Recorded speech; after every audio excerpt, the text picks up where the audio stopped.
चलिए आज की वीडियो शुरू करते हैं। लास्ट वीडियो में मैंने विमेय विश्लेषण के 2 अनुप्रयोग कराए थे, जिसमें आपको कहा था कि किसी दी गई समीकरण की सत्यता की जांच करिए। फिर उसी के अंदर जब मैं क्वेश्चन करा रहा था तो मैंने t बराबर 2πl/g लिया था। t क्या था? आवर्तकाल था। l क्या था? प्रभावी लंबाई थी। g क्या था? गुरुत्व त्वरण था। और मैंने कहा था सिद्ध कीजिए समीकरण असत्य है और सही समीकरण स्थापित कीजिए। यानी मैंने दूसरा अनुप्रयोग भी आपको करना सिखाया कि अगर कोई भौतिक राशि किन्हीं भौतिक राशियों पर निर्भर करती है तो उनमें संबंध कैसे स्थापित करते हैं। इसी प्रकार से आज तीसरे अनुप्रयोग की बात कर रहे हैं, वो है एक पद्धति के मात्रकों को दूसरी पद्धति के मात्रकों में बदलना। तो आप समझ लीजिएगा, तीसरा जो अनुप्रयोग कर रहा हूं, एक पद्धति के मात्रकों को दूसरी पद्धति के मात्रक में बदलना। ये बेसिक बात है जिसे हमें समझना है। देखिए, कैसा भी प्रश्न इस प्रकार का आ जाए, इसमें 60 सूत्र होते हैं। 60 सूत्र है, वो सूत्र कैसे प्राप्त करते हैं, यानी वो फॉर्मूला हमने कैसे ड्राइव किया, उसको समझना बहुत जरूरी है। देखिए, जब हमने मात्रक मापन पढ़ा वाला चैप्टर पढ़ा था, मात्रक और मापन वाला यानी कि त्रुटि वाला चैप्टर पढ़ा था, तो उसके अंदर हमने एक बात पढ़ी थी कि किसी भौतिक राशि के आंकिक मान और उसके संगत मात्रक का गुणनफल एक नियतांक होता है। देखिए, मैं अपनी बात को दोबारा से दोहरा रहा हूँ।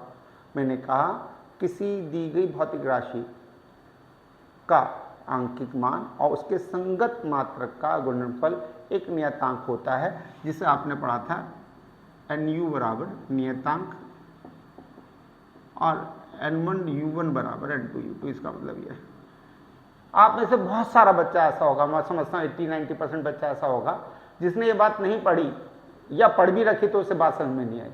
इसको बहुत साधारण तरीके से समझिएगा। माना मैंने आपसे कहा मेरे लिए 5 मीटर कपड़ा लिया। आप दुकानदार के पास गए और आप 5 मीटर मेरे लिए कपड़ा लिया, यानी लंबाई के संगत आंकिक मान क्या है? 5 है, यानी n1, और u1 क्या है आपके पास? मात्रक, उसके संगत मात्रक है मीटर, तो 5। और मैं इसको क्या लिख सकता हूँ? 500 सेंटीमीटर लिख सकता हूँ। यानी ये n1 है, ये u1 है, ये n2 है, ये u2 है, तो एक तरीके से nu बराबर नियतांक। उम्मीद करता हूँ ये जो नंबर 1 पॉइंट है ये आपको बात समझ में आ गई होगी। यानी मेरे को पिछले चैप्टर से इस बात की जानकारी चाहिए अगर मैं इस अनुप्रयोग को सीखना चाहता हूँ। उम्मीद करता हूँ कि अगर नहीं भी पता था तो इस वक्त आपको पता चल गया कि आपको ये कैसे दिमाग में रखना है, यानी n1u1 बराबर n2u2। ठीक बात है। अब क्वेश्चन में कहता हूं कि 1 जूल बराबर कितने अर्ग, माना ये क्वेश्चन आ गया और कहे विमेय विधि से इनमें संबंध स्थापित करो। यानी कि हमें मान पता, हमने डायरेक्ट मान रखा और जवाब निकाल दे, नहीं, हमें पता लगाना है कि विमेय विधि से हम कैसे पहुंचेंगे। तो सबसे बड़ी बात होना चाहिए कि जो मात्रक दिया है कि किस भौतिक राशि का मात्रक है, पहली बात वो पता होनी चाहिए। यानी जूल जो है वो ऊर्जा का मात्रक है, यानी ऊर्जा। और कैसा है अगर आप चेक करें, SI मात्रक है वैसे तो, और अर्ग कैसा मात्रक है? ये भी है, लेकिन ये CGS मात्रक है। यानी एक पद्धति मेरे पास है SI और दूसरी पद्धति है मेरे पास CGS। यानी मैंने कहा एक पद्धति के मात्रक को दूसरी पद्धति के मात्रक में बदलना। अगर मैं इसको इससे तुलना करूं तो ये n1 है, ये u1 है, ये n2 और ये एक तरीके से u2 है। लेकिन हम इस बात को यहां पर जूल अर्ग नहीं रखेंगे, हमें विमेय विधि से ज्ञात करना है। तो मोटी मोटी बात मैंने मान ली कि ऊर्जा का विमेय सूत्र क्या है? ml² t-2 है। माना मैं अननोन की बात करता, जो मैं बोला था गलती से कि मान ली, माना मतलब कोई अननोन राशि होती तो हम कहते द्रव्यमान का a विमा है और लंबाई की b है और समय की c है, और विमेय सूत्र ले लेते ma l⁻b t⁻c। हाँ है ना? अगर अननोन होता, मतलब मेरे को यह आंसर आपको एक जनरल तरीके से समझना हो, अभी तो मैं उदाहरण से समझा रहा हूं कि जूल है, ऊर्जा का मात्रक है, तो ये भी में सूत्र आ गया। अगर हमें नहीं पता, एक अननोन बात हम समझा रहे हैं, तो हमने उसका ABC मानते हुए विमेय सूत्र m की पावर a, l की पावर b, t की पावर c मान लिया, जो कि ऊर्जा के लिए ही है। ठीक बात है, इतनी बात समझ में आ गई आपको। बढ़े आगे। अब आप देखें कि पहली पद्धति में द्रव्यमान, लंबाई व समय के मात्रक क्रमशः m1, L1, T1 है, और समय बचाने के लिए दूसरी पद्धति में द्रव्यमान, लंबाई व समय के मात्रक क्रमशः m2, L2, T2। इतनी बात क्लियर होगी भैया जी? पक्का? अब आप चेक करें, यहां पर आपको जो निकालना मैंने कहा हमेशा उसको पकड़ लीजिएगा, और यहां पर m2, L2, T2, और ये क्या A, B, C, N1, M1, A, L1, B, T1 की पावर C। ठीक बात है। मुझे N2 चाहिए, क्रॉस मल्टीप्लाई कर लिया, M1, M2 दोनों की पावर A है तो ऊपर ले लिया, L1 अपॉन L2 दोनों की पावर सेम है, ऊपर ले लिया, T1 अपॉन T2 दोनों की पावर सेम है, यानी कि पावर में कॉमन ले लिया। यहां तक की बात की मैंने कहा ये फॉर्मूला आप डायरेक्ट इस्तेमाल कर सकते हैं अगर ये कहां पर आ रहा है, ऑब्जेक्टिव में आ रहा है, और माना ये 3 नंबर में आ रहा है, तो आपको लेके आना पड़ेगा किस तरीके से लेना है। तो पहली पद्धति, दूसरी पद्धति में मेरे पास ये हो गया। अब आप देखें N2, N1 चेक करो कितना है, 1, M1 चेक करो पहली पद्धति में, तो द्रव्यमान है kg, CGS में ग्राम, A चेक करो तो कंपेयर करो तो 1 है, L1 क्या मीटर, L2 क्या सेंटीमीटर, पावर कितनी है 2, ये सेकंड, पावर कितनी है -2। अब आपको क्या याद रखना है, आपको याद रखना है बड़े को छोटे में बदलना। क्या करना है, बड़े को छोटे में बदलना। बड़ा कौन है, kg, और 1 kg में कितने ग्राम है, तो आप देखें N2 बराबर आ गया 1, 1000 ग्राम बटे ग्राम, पावर 1 ने छोड़ दिया, 100 सेंटीमीटर अपॉन सेंटीमीटर, पावर कितनी है 2 छोड़ दिया, और ये 1 की घात -2 है, यानी कि 1 है। सेंटीमीटर से सेंटीमीटर गया, ग्राम से ग्राम किया, 1000 आपके पास ये है, और 100 का 2 यानी कि 10 की पावर 4 ये है, कुल मिलाकर 10 की पावर 7 है। तो मेरे पास क्या आ गया, 1 जूल बराबर 10 की पावर 7 आ गया। उम्मीद करता हूं क्वेश्चन आपको समझ में आ गया होगा। फॉर एग्जाम्पल मैं कहता, इसी क्वेश्चन को मैं एक और बार करके दिखा रहा हूं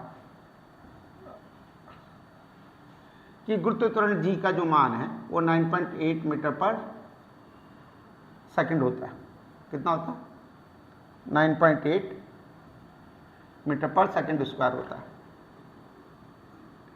G का मान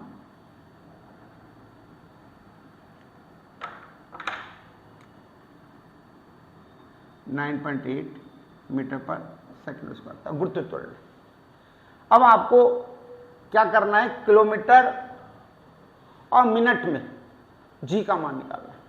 किस में निकालना है, किलोमीटर और मिनट में आपको G का मान निकालना है। बात समझ में आ गई आपको क्या करना है। अब आप देखें कि ये गुरुत्व त्वरण है, तो यहां पर जैसे मैंने स्टेप बताया था आपको, वो क्या है, गुरुत्व त्वरण का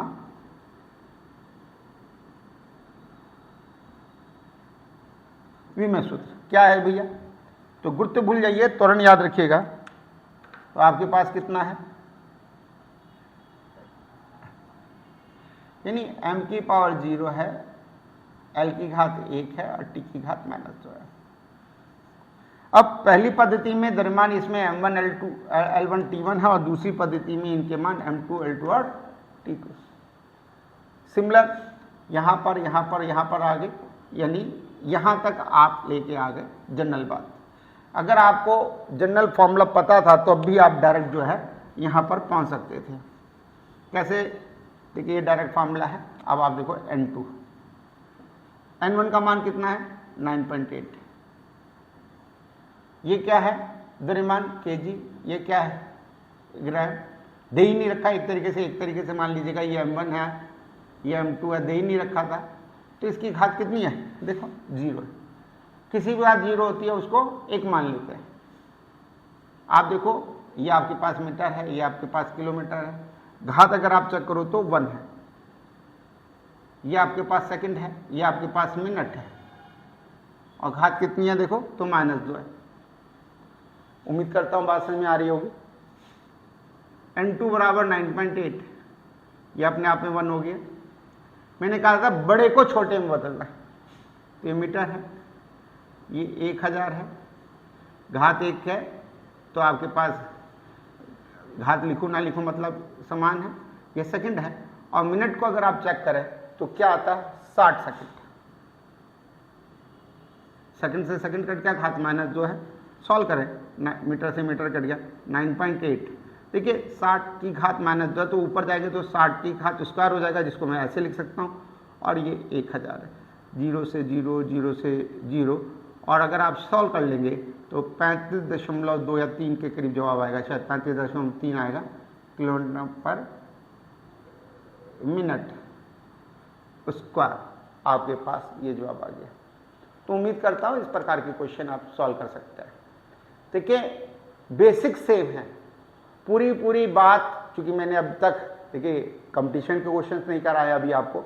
अभी जो नीट में आए हैं या आईटी मेंस में आए हैं या और कई कंपटीशंस में आए हैं, एम्स में आए हैं, वो सारे क्वेश्चन मैं 5-7 अलग तरीके के जो कि इस साल ज़्यादा इंपॉर्टेंट है उनको लेके आऊँगा मेरे नेक्स्ट एपिसोड में, यानी कि नेक्स्ट इसका जो पार्ट आ रहा है पार्ट 4 या जो है, और वहाँ पर आपको और ज़्यादा क्लियर हो जाएगा। लेकिन उसको समझने से पहले आपको सारे के सारे विमेय सूत्र क्लियर होने चाहिए। विमाओं के अनुप्रयोग को समझने के लिए विमाओं का समांगता का सिद्धांत याद होना चाहिए। अगर ये 2 बातें याद हैं और मेरे प्रोसेस को याद है तो आप सभी क्वेश्चन अगर आप खुद भी स्वयं भी कोशिश करते हैं तो आराम से उसको सॉल्व कर सकते हैं। यदि वीडियो अच्छी लगे तो कोशिश करिएगा अपने दोस्तों का जिनका आप भला कर सकते हैं उनको बोलिएगा कि मेरा चैनल सब्सक्राइब करें। धन्यवाद।